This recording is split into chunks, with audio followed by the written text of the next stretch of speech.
Gratitude is a part of Pine Grove where people who struggle with one particular addiction come for help.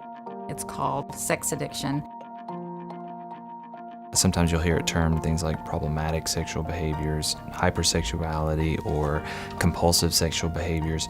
They're all talking about a problem in which people have had difficulty regulating and maintaining and controlling specific types of behaviors. We look at sexual addiction as a biological brain disease and as an attachment disorder at the same time. Sex addiction is not about sex.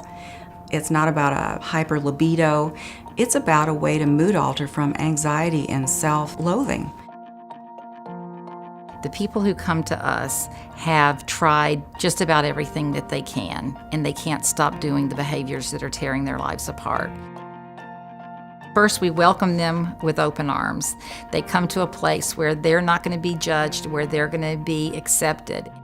They're living in a community of people who are struggling with the same issues.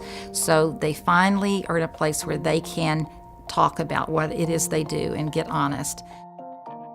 One of the nice things is it doesn't feel like a hospital.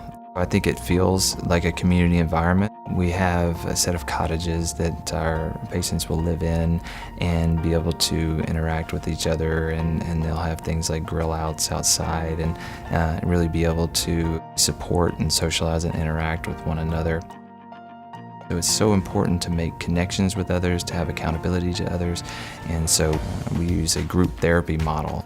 I think the most important word in the 12 steps is we, the first word. We need each other, and we integrate the 12-step philosophy. It's the ultimate attachment disorder repair. We need to be seen, safe, and soothed. And so to be in group therapy, a 12-step fellowship group, is imperative for healing the brain. One of the things that we're most proud about at our program is the team approach that we take to treating each one of our patients. We have our psychologist. We have a psychiatrist who is an addictionologist as well. We have licensed therapists that work with our patients, and they're all dedicated to finding that each patient finds recovery and healing. We want to be a place where when you get here, all of your issues are going to be treated before you go home. One of my favorite parts, actually, and one of the most rewarding things about working in a program like this and in a residential setting is that we really see in a short period of time dramatic shifts and changes in how a person coming through, how they experience really themselves and other people, how they interact with others, the insight that they start to have into their behaviors.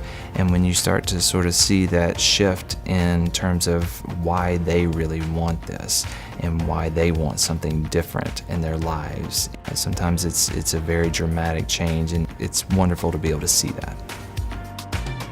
I see people practically crawl through the door here. They are really at the end of their rope. And I'm able to work with people and see people get honest in a way that I don't see in my normal walk of life. I see people with courage that you don't normally see. Patients will often think, if anybody knew what was really going on in my brain, there's no way they could love me. And here they have a chance to tell us what's going on in their brain, and they're still loved.